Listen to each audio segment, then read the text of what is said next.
Nambe foltro arriviti mo zany dia tena hoe soranan'Andriamanitra ny fahavitan'ny zavatra maro atao amin'ny commune.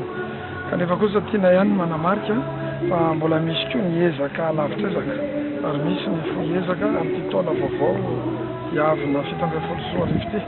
Ka anisan'ny vaindondra raha amin'izany ny fanitarana ny jiro an-dalambe, ny fanitarana ihany koa ny tetikasa lalakely anerana ny fokontany fito amby folo ato anatin'ny commune Zabotsinamena. Ary indrindra moa dia hoe tsy afaka misaraka amin'izany ny asa sosialy izay metraka amin'ny vantana amin'ny vahoaka ny commune Zabotsinamena iray manontolo.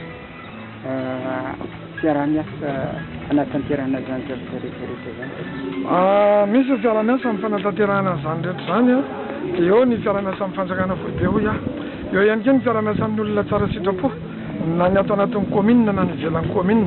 Ary indrindra moa dia ny aporon'ny commune manokana zany satria izay no anisan'ny nametrahan'ny vahoaka ny safidy nametrahana ny fitantanana ny tanàna amaly ny etaetan'ny vahoaka ao anatin'ny commune Zabotsinamena. Votoatin'ny lanonana dia atao androany?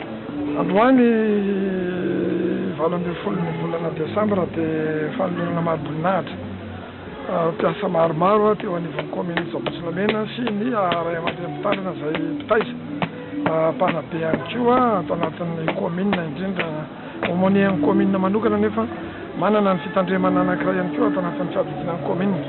Anamariana ihany koa an'ireto mpiara-miasa eto anivon'ny commune Zabotsinamena ary ho fakasitrahana indrindra ny fitondram-panjakana sy ireo olona tsara sitrapo sy mpiara-mombony antoka manampy sy manao tantsoroka amin'ny asa fampandrosoana ny tanàna.